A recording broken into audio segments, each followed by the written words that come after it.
Oser courir sa vie, chapitre 3. Apprendre à courir avec soi-même. Pour se découvrir, s'éprouver. Aristote disait: ce que nous devons apprendre à faire, nous l'apprenons en le faisant. C'est en courant qu'on apprend à courir, pas en restant sur le bord. C'est en vivant qu'on apprend à vivre, pas en restant sur le bord. C'est en aimant qu'on apprend à aimer. Marie-Ange et Gérard me demandent de courir avec eux la seconde partie de leur marathon. Je les rejoins au 21e kilomètre à Charenton. À cette époque, je n'ai encore jamais couru plus de 10 kilomètres. Bientôt l'entrée du bois de Boulogne et je vais m'arrêter. Mais au 31e kilomètre, Marie-Ange souffre beaucoup. Musculairement, mentalement, c'est très difficile. Et j'ai l'impression que si elle s'arrête, elle ne pourra plus repartir. Alors je ne vais pas m'arrêter moi non plus. Et je me dis que je ne peux pas les abandonner, le mot n'est pas trop fort pour expliquer mon ressenti. J'accomplis donc ce jour-là 11 kilomètres de plus que prévu. Si j'avais dû les faire pour moi-même, je me serais arrêtée. Mais c'est pour mes amis que je courais ce jour-là. Courir pour les autres, c'est incroyablement motivant. Si l'on compte sur moi, je me dépasse. Si je cours pour moi, je ne suis pas certaine de mériter tant d'efforts. En courant pour quelqu'un, je repousse mes limites personnelles. La générosité révèle parfois des frontières que seuls nous n'aurions pas découvertes. Néanmoins, on ne peut pas toujours courir pour autrui. Quand on court pour quelqu'un, le danger précisément, c'est de s'oublier. Et s'oublier trop longtemps n'est jamais une bonne idée. Courir pour quelqu'un signifie s'adapter à son rythme, à son allure. Or, le rythme d'un coureur est soit plus rapide, soit plus lent que le nôtre. Dans un cas comme dans l'autre, ne pas courir à son propre rythme pendant trop longtemps conduit à se brûler ou à se décourager, burn out ou bore out, à trop vouloir donner. À vouloir trop donner, on finit même par en vouloir franchement à l'enfant, au conjoint, au manager, au client, qui n'avait rien demandé ou tout au moins pas autant. On peut passer une vie à servir les autres, à s'occuper de ses enfants, d'une association, d'une entreprise. Servir les autres en permanence, en oubliant de réaliser ses projets personnels, conduit fréquemment au sentiment d'échec et d'amertume. Combien de fois n'entend-on pas « Je t'ai tout donné. J'ai consacré ma vie pour toi.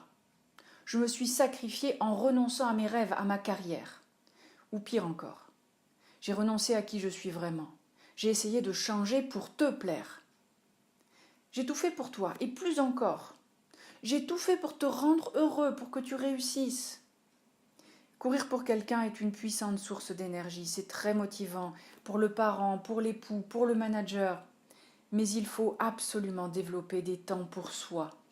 Moi doit pouvoir passer devant nous pour se construire, pour se régénérer, pour évoluer, pour inspirer, pour reprendre du souffle. Ce temps pour moi construit du futur pour nous. L'alternance des priorités est la meilleure des courses. C'est la seule attitude qui permet de courir longtemps ensemble. Suivre les provocateurs. Derrière chacune de mes courses se cache un provocateur. Il me semble d'ailleurs que l'on commence rarement sa course en courant pour soi-même, mais souvent pour accompagner quelqu'un d'autre dans sa course.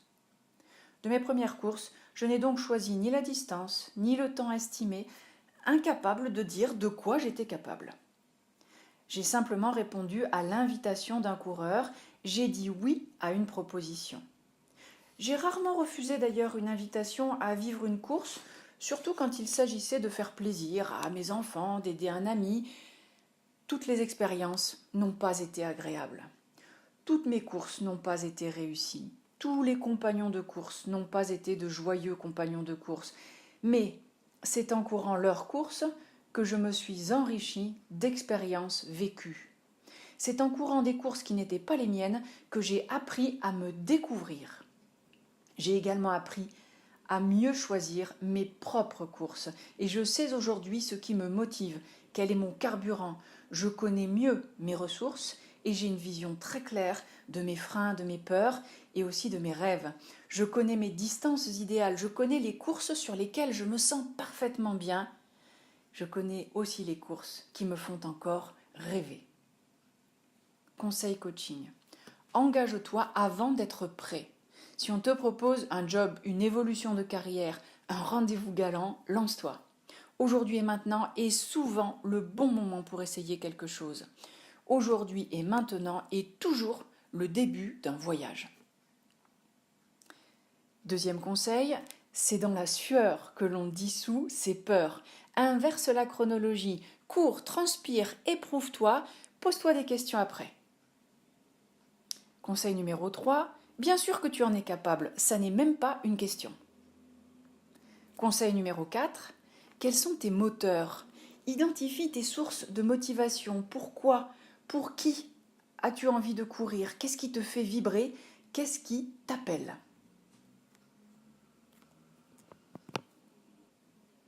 Apprendre à s'écouter sans se mentir. En 2015, mon ami Mallory s'engage sur un marathon. C'est une course difficile, je lui propose de l'accompagner sur les 15 derniers kilomètres. Nous nous donnons rendez-vous au 25e. Le moment est particulier. Nous filons sur les quais de Seine. Nous entrons dans les tunnels. Dans un tunnel, c'est moins confortable. L'impression de manquer d'air, de lumière, d'oxygène. Précieux animateurs du marathon, les meneurs d'allure soutiennent leurs équipes. Ils accompagnent les runners et impriment une cadence pour tenir le timing souhaité. Le temps de la course, le meneur d'allure aide les autres à atteindre leurs objectifs. D'autres coureurs fanfarons lancent des cris d'encouragement et la tribu des coureurs y répond en chœur « On n'est pas fatigué ». La troupe reprend pour se donner du courage « On n'est pas fatigué ».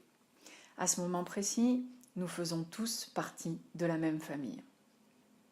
Quand nous entrons dans le tunnel ce jour-là, le silence est bien lourd. Le claquement des semelles sur le macadam bat la mesure de la douleur éprouvée. L'un des coureurs tente alors un maladroit « On n'est pas fatigué ». D'une seule voix, les autres coureurs le remettent violemment en place. « Ta gueule !» Le moment était difficile. Quand tu es coureur, tu ne peux pas tricher. Tu ne peux pas te mentir. Impossible de se raconter des histoires. La même transparence vaut dans la vie face à la contrariété ou à la souffrance. Quand l'instant est coriace, il ne sert à rien de chanter que tout va bien. On peut ne pas être bien dans son assiette, on peut éprouver de l'embarras quand cela ne va pas bien. La meilleure façon pour que cela aille mieux plus vite n'est pas de lutter contre ce que l'on ressent. La bonne idée, c'est d'admettre, d'accueillir son propre ressenti. Mieux, il s'agit de l'accueillir avec bienveillance, avec patience, développer de l'empathie pour soi. S'écouter, ne pas se juger, ne pas culpabiliser d'éprouver, ne pas fuir non plus ses propres sentiments. L'empathie est une compétence qui consiste à accepter, à accueillir le ressenti, le sien, celui d'autrui, sans le juger, sans en chercher forcément l'origine, sans même imaginer la solution immédiate. On ne représente alors qu'une caisse de résonance d'un sentiment vécu par l'autre. L'autre, accepté dans cette réalité-là, sa vraie vie du moment, se sent respecté et compris, apaisé. Nous pouvons commencer alors à envisager les événements la tête plus froide, avec plus de recul. Reconnaissons vite, actons clairement que parfois nous n'allons pas bien. Amplifions même alors ce ressenti en écoutant, pourquoi pas, la valse triste de Sibelius ou une quelconque mélodie pour jour de pluie et yeux humides. Voici mon incontestable vérité du moment, mon émotion. Nul ne peut, nul ne doit la contester ni la juger. L'extension de mon état d'esprit, de mon état émotionnel par des vibrations émotionnelles de même nature contribuera à affirmer la reconnaissance de mon mal-être. Pratiquer l'auto-empathie devient le point d'appui du premier rebond possible. Il faut t'écouter. Il faut te respecter. Il faut apprendre à t'aimer aussi pendant tes temps faibles. Tu as certainement entendu dire à propos d'une personne « elle s'écoute beaucoup trop ». Il est commun de penser qu'à trop s'écouter, nous avancerions moins ou moins vite. S'écouter serait une marque soit de narcissisme, soit de faiblesse. La brute avance sans s'écouter. Le runner, lui, s'écoute régulièrement. En s'écoutant, il est guidé de l'intérieur. Il est son principal capital, voilà pourquoi il cherche à se maintenir en forme. En travaillant sa résistance et en se musclant, il cherche à se renforcer, non seulement pour être en condition de faire face aux multiples défis de la vie, mais aussi pour se mettre en condition de réaliser les défis qu'il choisit. En m'écoutant, je m'apprivoise, j'apprends à me connaître. C'est parce que je me connais et que je me comprends que je peux mieux interagir avec les autres. Je sais de quoi j'ai besoin. J'arrête de me plaindre, j'apprends en revanche à réclamer.